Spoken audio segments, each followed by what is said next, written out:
This news program is proudly brought to you by Smart Start Breakfast Biscuits and Now Biscuits.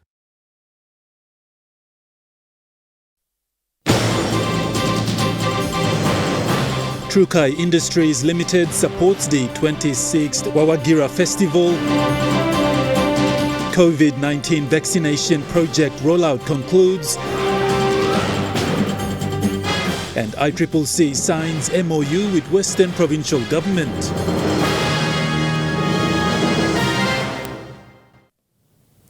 A very good evening. This is National EMTV News. I'm Godwin Eki. Thank you for joining us. Trukai Industries Limited gave 10,000 kina cash sponsorship towards this year's 26th National Mask and Wawagira Festival, which was held in Kokopo, East New Britain Province. After a 3-year absence due to COVID-19, the show was hosted last week, commencing on Wednesday the 12th and concluded yesterday, Sunday, the 16th of July. The annual National Mask and Wawagira Festival is aimed at promoting the unique mask cultures of East New Britain Province. This year marks the 4th consecutive year of Trukai's support towards the festival. Trukai Industries Marketing Manager Marian Tom said cultural events such as the Mask Festival is a great way to showcase PNG's culture and heritage. She stated that times are tough, so such events bring together organizations like Trukai, tourists both local and international, and SMEs to support local economies and demonstrate community spirit and unity. Trukai Industries has one of the most diverse environment, social, and governance programs that supports cultural events, sports, health, education, natural disaster appeals, and nutritional programs. Amanda Ilaitia, National EMTV News. A workshop was held today to share lessons learned from the COVID-19 vaccination program, highlighting the challenges faced and outlining the way forward. This workshop is hosted by EPIC with support from USAID and the National Department of Health. EPIC, through funding from USAID, worked with national stakeholders to roll out the COVID-19 vaccinations in the country. After almost 2 years of vaccine rollout, today Dr. Ezrom Dioni, the Deputy Controller of the National Control Center, highlighted the challenges and achievements thus far in responding to COVID-19. One of the challenges mentioned is lack of government support. You are aware that PNG is a fragile health system that was greatly challenged during the pandemic. It's not only the health system that is fragile, we also have other governance systems, and most importantly, our community-based systems. Our people have to be resilient at the community level. Majority of our people live in the communities. We need to make sure that they have systems of referral, systems of governance. Dr. Dioni mentioned that partnership was very instrumental as an achievement in combating COVID-19 in the country. One of the successes that we actually learned from the pandemic outbreak is having all partners with you.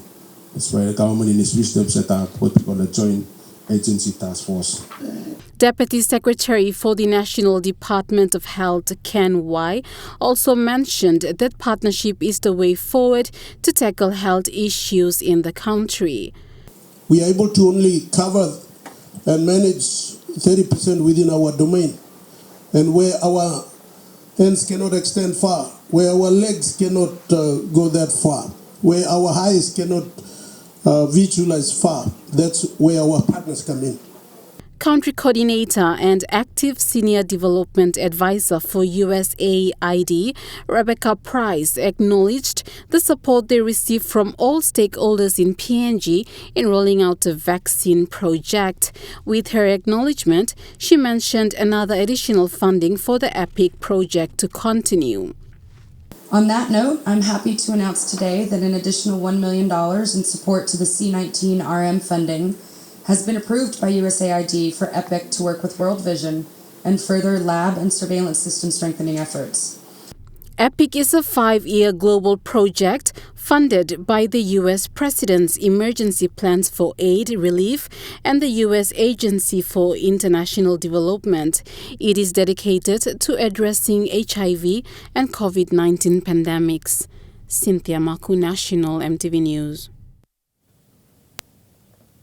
As the EPIC vaccine project rollout draws to a close, the National Capital District Provincial Health Authority has launched a home-based care handbook for ongoing community-based COVID-19 case management. NCD-PHA highlighted that the handbook will assist them in addressing COVID-19 as well as other pandemics going forward. Dr. Lano outlined that the handbook launched will assist them in COVID-19 management going forward. He says the handbook will aid community health-based officers to provide health advice and treatment to patients in the community and home settings. NCD-PHA thanked EPIC, FHI 360 and other stakeholders for supporting them in combating COVID-19 in NCD as well as contributing to the handbook. The latest support that they've given as well to us, NCD-PHA, was the home-based care training for healthcare workers, and this has resulted in the publication of a book which we will launch in the same event. NCD-PHA is the first to have launched a home-based care handbook and is encouraging other PHAs to do the same. Cynthia Maku, National EMTV News. The central provincial government is looking at implementing various infrastructure and agricultural activities for its people. This morning, checks of over 2 million kina was presented to various local companies in the central province to help realize this dream. In a small yet significant ceremony held today at the Central Provincial Government Headquarters at Konedobo in Port Moresby, a proud Central Governor Rufina Peter made this announcement. Governor Peter elaborated on the significance of this. The main sectors, tourism, agriculture, are covered here in this space, and so the impact that it will have on the ground if these projects are successful is significant with these projects, whether it's coffee, whether it's cocoa, whether it's coconut. But people need to know what's happening, where they're located, and in terms of seasonal workers, they know whom to contact. A total of 6 local companies have received financial support to help drive Central Province Dream to assist its people in terms of infrastructure developments and agriculture projects to drive the province economy forward. These include freight subsidiary to New Guinea Aviation to help airlift farmers produce to the city, Central's manpower recruitment, cocoa development project, and freshwater desalination, among others. This is all part of Central Province vision to see her people progress in all sectors. Hence, the provincial government has given this financial support to these local companies to venture into business and in turn support the people of the province. Amanda Elaitia, National EMTV News. National EMTV News continues after the break. Stay with us.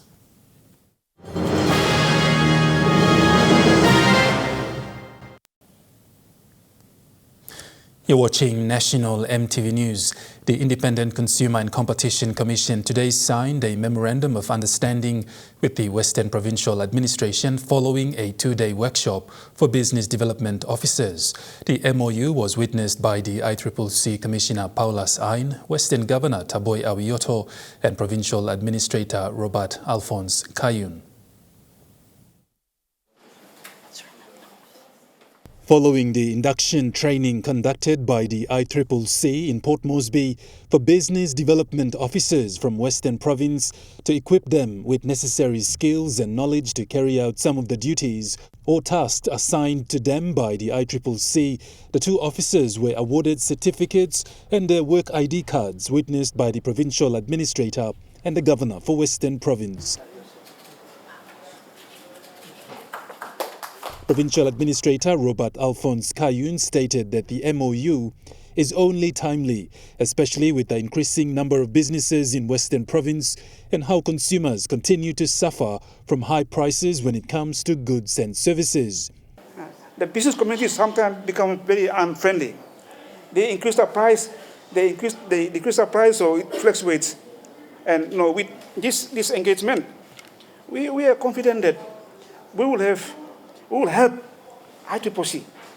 The provincial administration, the provincial government will participate in assisting ICCC to perform this function. Alluding to Mr. Kayun was Western Governor Taboy Awioto, who thanked ICCC for the partnership and the support provided in training officers from Western Province. People don't see you in Daru, in Kiunga, in Western Province. They see us, and they think we are supposed to be doing this and that when it's not our role, and it's someone else's role.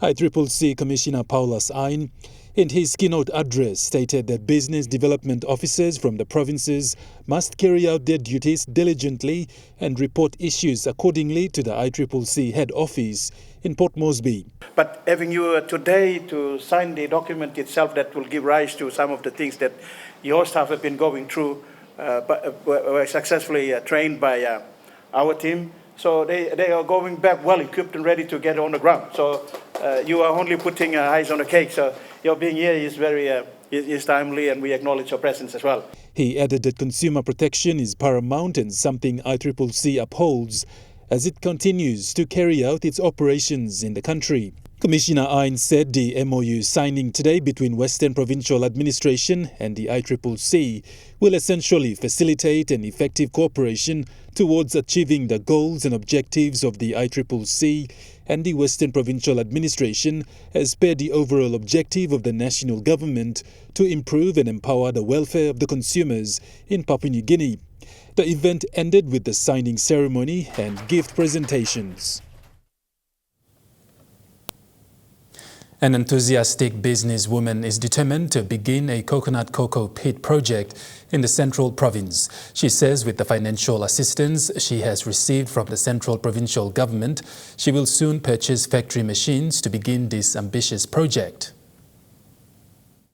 Vivian Errico was one of the recipients of financial assistance from the Central Provincial Government today. She is determined to establish this coconut cocoa pit factory, which she says will serve the local people from both the Magi and Hiritano highways. Coconut cocoa pit is a natural fertilizer, and I will be supplying to all the farmers who are intending to grow their products, any sort of products.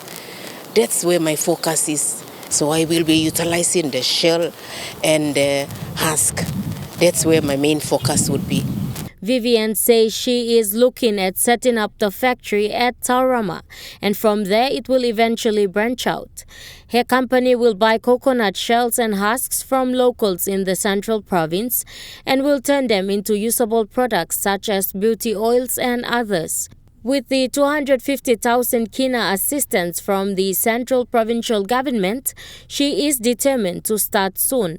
Amanda Ilaitia, National EMTV News. The Central Provincial Government is yet to receive a full assessment report from the Provincial Administrator in regards to displaced families affected by the May floods.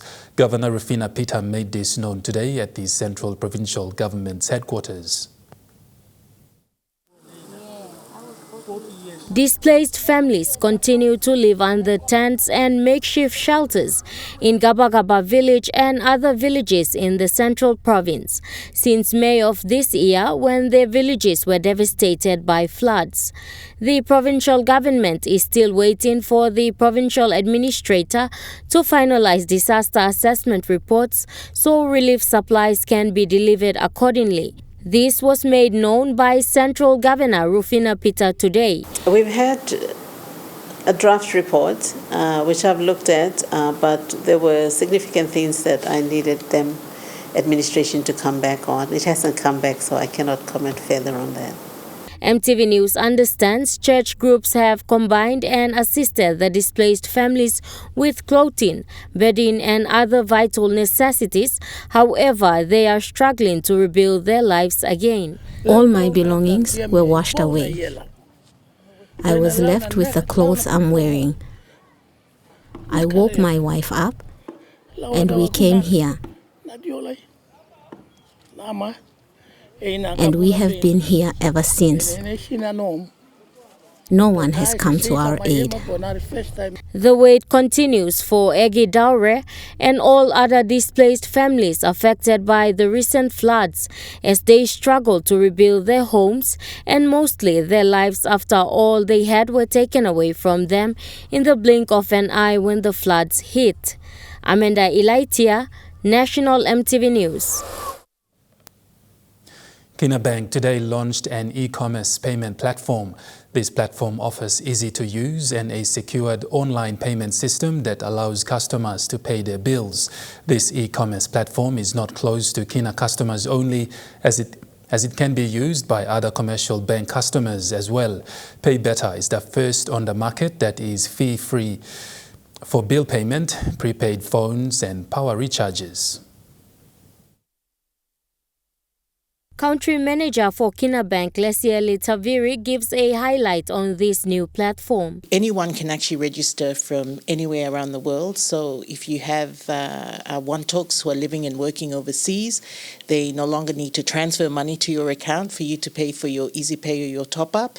They can save that fee and they can go online to Pay Better, create their account and pay for those services online for you. So if it's your Easy Pay, they can go, and they're living in Australia, they can go and pay for your Easy Pay, and then they can just send you the token and it's all free of charge. She further explained the benefits of the platform. We're excited because as we grow this platform, we'll be enhancing the features, but we'll also be looking forward to adding more services onto the platform. So I think everyone should be watching out for it. And and we're encouraging everyone in PNG to get on to Pay Better. These are the 4 steps to create an account on Pay Better. Go to www.paybetter.com and select Create Account. Complete the form on the website, then click Create Account.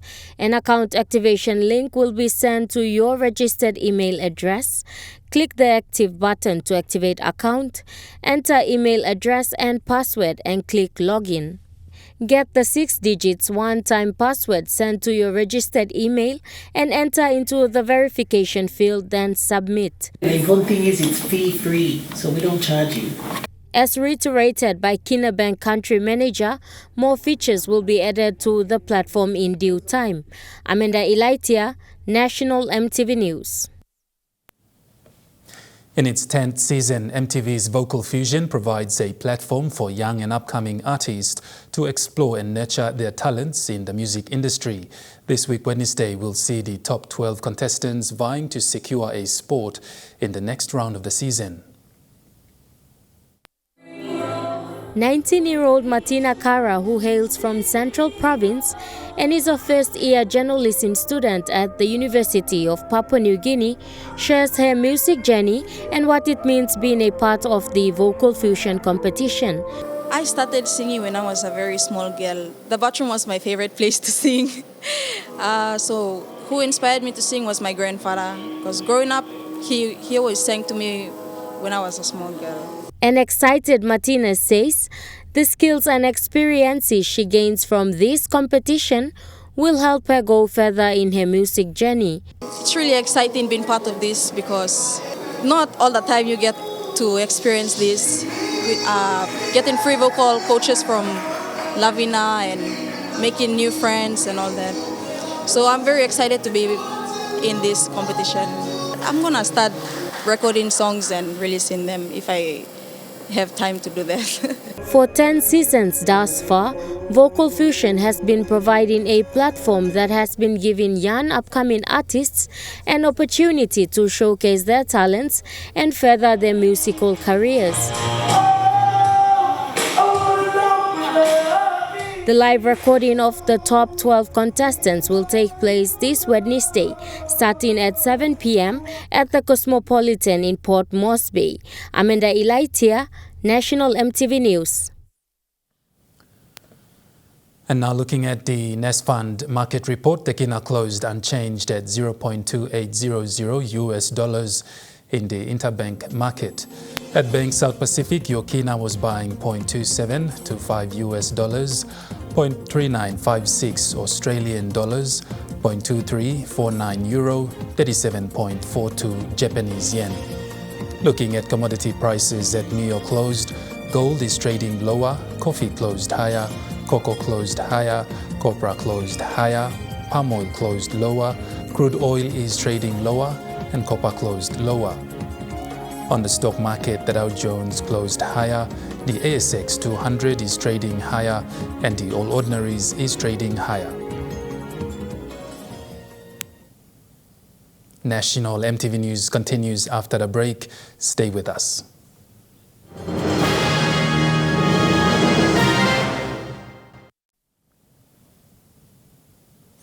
You're watching National EMTV News. Moving to overseas news now, health warnings have been issued to tens of millions of people in Southern Europe as Weather Service forecast record-breaking temperatures. It will be the second extreme heat wave to hit southern Europe this year.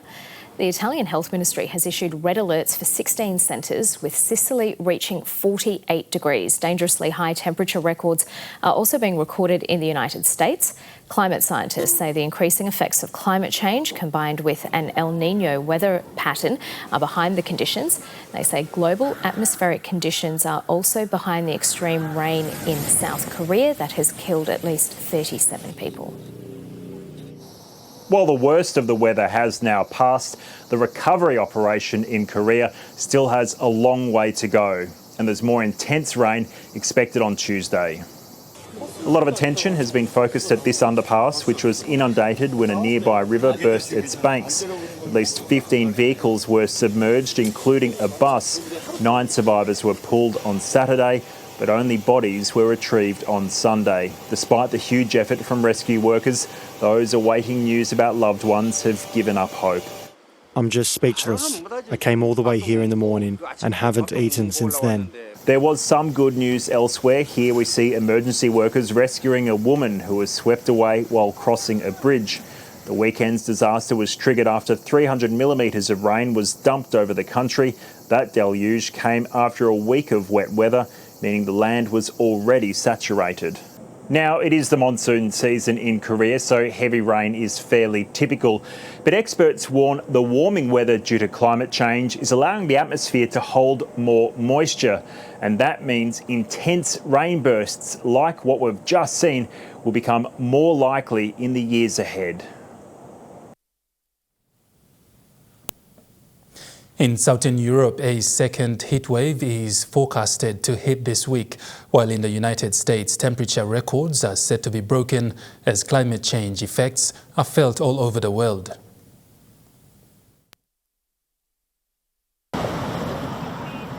This wildfire in one of the Spanish Canary Islands has forced at least 4,000 people from their homes. The blaze in La Palma, so big it can be seen from space. I have seen many wildfires, but none like this one. This is terrible, horrible. In Italy, an anticyclone could push temperatures above 45 degrees. It's been named Karen, the one who carries the dead in mythology. There have been red alert heat warnings in 16 Italian cities today. The Italian weather agencies say they've never seen anything like this in terms of intensity, duration and number of areas affected. Locals and tourists here are being urged to take this seriously, to stay indoors in the afternoon, stay hydrated and take care of the elderly. And it's not just Europe. In the US, millions of Americans have been experiencing extreme temperatures too. This is the Death Valley in California. It's one of the hottest places on Earth, and it could be about to set a new record. The official record is 134 degrees Fahrenheit. That was all the way back in 1913. There is some controversy around that, but it is still recognized as the hottest reliably recorded temperature on Earth.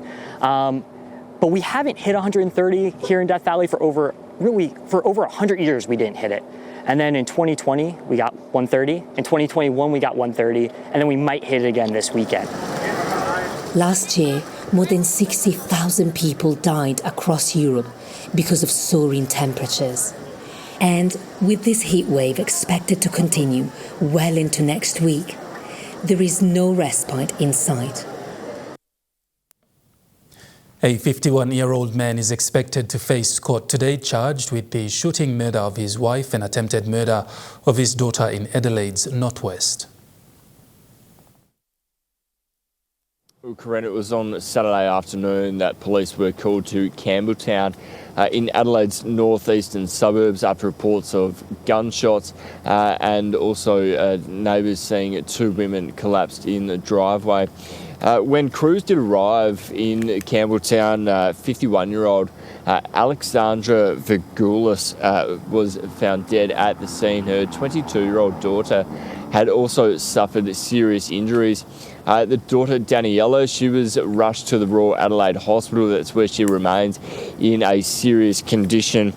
Star Group officers did surround the property for a number of hours, undergoing lengthy negotiations. And about 4 hours later, 51-year-old Vasily Vigalis, he did surrender to police. Detectives did spend the day at the property yesterday gathering further evidence, but it certainly sent shockwaves through the tight-knit community. A siege in northern Brisbane has ended peacefully after a standoff with police that lasted more than 8 hours.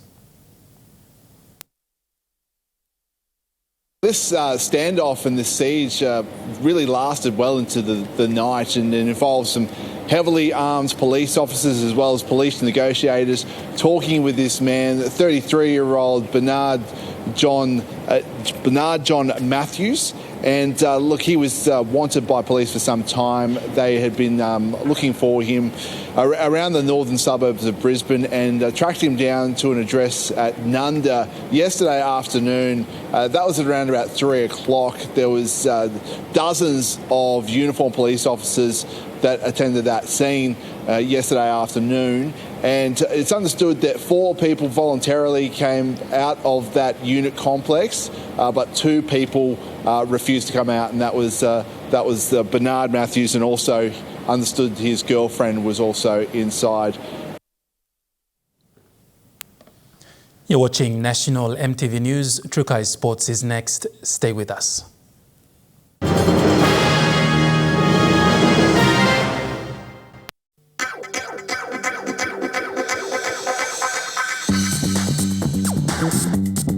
Trukai Sports.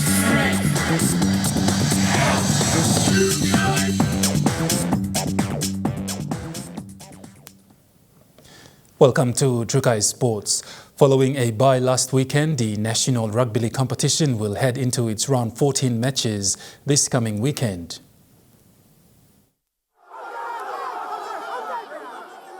With only 3 more rounds to go before the grand final round, the National Rugby League Challenge, after taking a weekend off, will head into its round 14 matches this coming weekend. After its successful completion of round 13 a weekend ago, this will see the teams play extra hard this coming weekend before the competition enters the grand final round.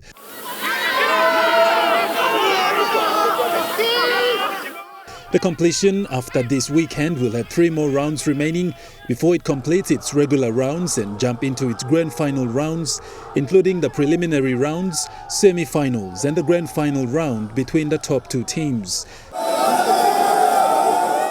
The National Rugby League competition is expected to finish its season 2023 come September this year. Local Lihirian Rugby League Club president said while funding is available, they need expert advice and assistance in training the club presidents, coaches and players. President Isaac Kapsa is calling on the PNG RFL to come to their aid and support the local rugby league clubs in Lihir. For the first time, local rugby league club presidents, players and coaches in Lihir were able to have a sit-down with the Hunters to share their knowledge of rugby league and how, with their support, they could raise the level of competition. These local clubs were able to get first-hand information from the Hunters and the Hunters CEO on how they could work side by side to raise the standards of rugby league in Lihir. The more we emphasize the community development inside long, rugby level blue me long, community blue me ask PNJ long, utilize more lantas, local level blue me rested league. That's why I bring straight blue me long, rugby league straight blue me tamlo plastic on top long. When you can level blue me, I'm expecting long running inside long. Overseas, you know you look long overseas country. Why me try to go inside overseas? We can't go there unless lantas say you utilize more long. Come down level of the community. And that's why we building standard for rugby league. Adding to this was local LLG President Sebastian Siabodo, adding that while funds are available through the support of the Newcrest Mining Limited, they need expert advice and training when it comes to running rugby league competitions. He said it is through this partnership created with the Hunters that the local Lihir rugby league clubs can really benefit. Look go inside longa me blog sponsors also ma Newcrest a major sponsor longa community competition longa lawyer where management team all staff me play me blog second long but every time me play game unless all support Lir me it come long the time because Lir this la rugby league and no sport longa lawyer so can all blog or games me play playing but time all young players start initiating selalu gluk na bring him this la competition kami side give him the kind opening or lomibla we must give him support long. Meanwhile, during the discussions, Hunter CEO Scott Barker said the team will do everything they can to support Lihir Rugby League through the support provided by the Newcrest Mining Limited as the gold sponsors to the SPPNG Hunters. And Trukai Sports continues after the break. Stay with us.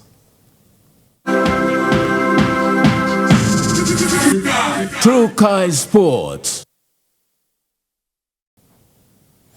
Welcome back to Trukai Sports. Moving to overseas sports now. A program in Queensland is helping children with disability off the sidelines. It helps them join a local sports club and make new friends along the way. For those on the field, this game of junior rugby league is as big as a premiership. 8-year-old Daly Olsen has always looked up to his namesake, NRL great Daly Cherry Evans, but struggled to find a place in traditional sporting clubs. Now he's one of 80 kids involved in a 6-week program near Bundaberg, which welcomes people of all ages and abilities to play Queensland's most loved game. They are blue, just like Daly Cherry Evans. The program was founded by a group of parents in the small town of Gingin, whose children have autism. It's about both the guys with a disability and without a disability. It's about inclusion, learning to play together, and it's just an awesome experience. Parents and carers are also taking to the field. A lot of them have kids with special needs or work in the industry, so they know how to deal with participants who may not cope with certain issues. In a few weeks, thousands of fans will watch the Bulldogs take on the Dolphins in Bundaberg, and the All Abilities rugby players will be the opening stars, playing in the curtain raiser. The players don't have any pre-game jitters. Oh, it won't be nervous, so I'll make sure the kids are right and when we go out on the field. Have fun with the people around you and don't worry about what they look like. It's just about what they are in the inside. Proving the game is about more than just the final score.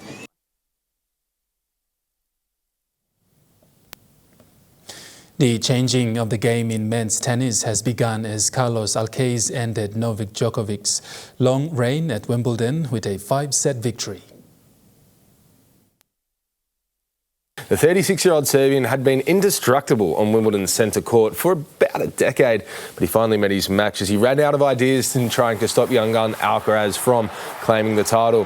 The 20-year-old broke serve for a 2-1 lead in the 5th set. Novak Djokovic didn't enjoy it, smashing his racket, but that didn't deter or take Alcaraz's mind off task. He managed to hold his serve for the remainder of the set and went on to win. That makes him the youngest man in 37 years to win at the All England Club, and aren't those the kind of pitches that really brighten your morning? Great to see him celebrating with friends and family at 20 years old.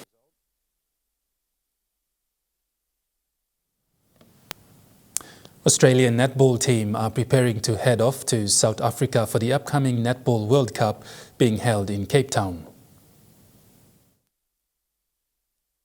Yeah, we're really excited to head away to Cape Town. Our World Cups only happened every 4 years, and last time we came second, so we're hoping to go one better this time around. Having versatility within our squad has probably been a big highlight, being able to play multiple positions, especially during the round matches, so we can get through to the finals and be able to fly when it really counts. A few of us play for different teams, a few of us play together, so especially for me in defence, I don't play with any of my defensive teammates week in, week out, so trying to make sure we're on the same page and then sort of getting back to the basic things that Australian netball prides itself on in attack and defence. Although we might play against some lower ranked nations, they probably play a bit more unorthodox to what we're used to, so it probably is a bit of an adjustment to begin with, and then later on in the tournament we'll come up against some more familiar foes.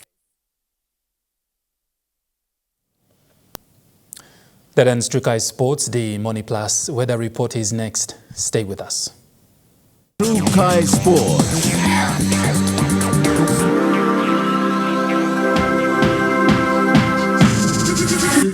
Trukai Sports.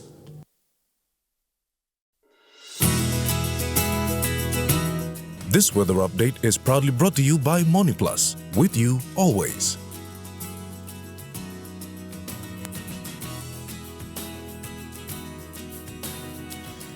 Weather forecast for the next 24 hours. Southern region, Port Moresby and Daru, mostly fine and windy. Kerma, Alatau and Popondetta, partly cloudy with brief showers. In the Mumase region, Ley, mostly fine.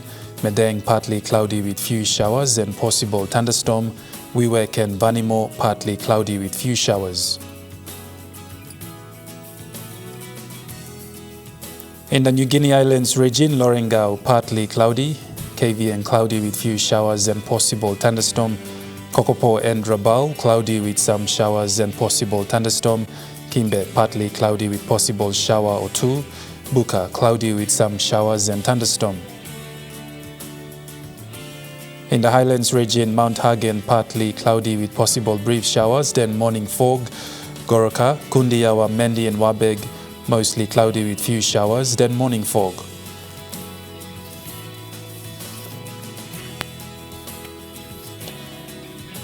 Waters of southern PNG Indonesian border to Daru to Kiwai Islands to Kerema to Yule Island to Port Moresby to Hood Point to Samurai Islands, seas 1.5 to 2.5 meters. Waters of Samurai Island to eastern and western Milne Bay Islands to Cape Vogel, seas 2.5 to 3 meters. Waters north of Cape Vogel to Ewan Gulf to Finschhafen, seas 2 to 3 meters. Waters of Finschhafen through Vitiers Dampier Straits to Siasi and Long Island, seas 2.5 to 3 meters. Waters west of Long Island to Medang to Wewak to Vanimo and northern PNG Indonesian border, seas 0.5 to 1.3 meters. Waters of Manus and its western group of islands, seas 1.5 to 2.5 meters. Waters of East and West New Britain to New Ireland, seas 2 to 3 meters. Waters of Bougainville, seas 0.5 to 1.5 meters.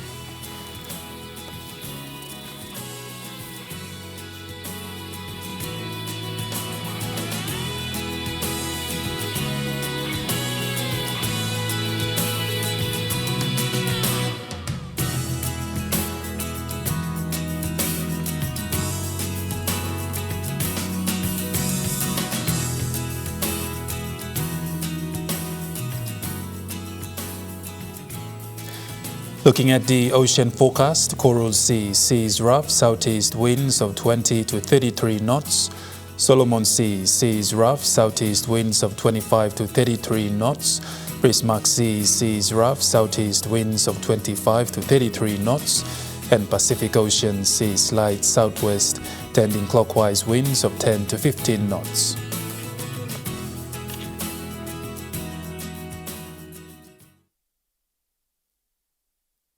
The weather update was proudly brought to you by MoneyPlus, with you always. And that wraps up the news, sports and weather for Monday, the 17th of July 2023. From all of us here, pleasant viewing. Bye for now.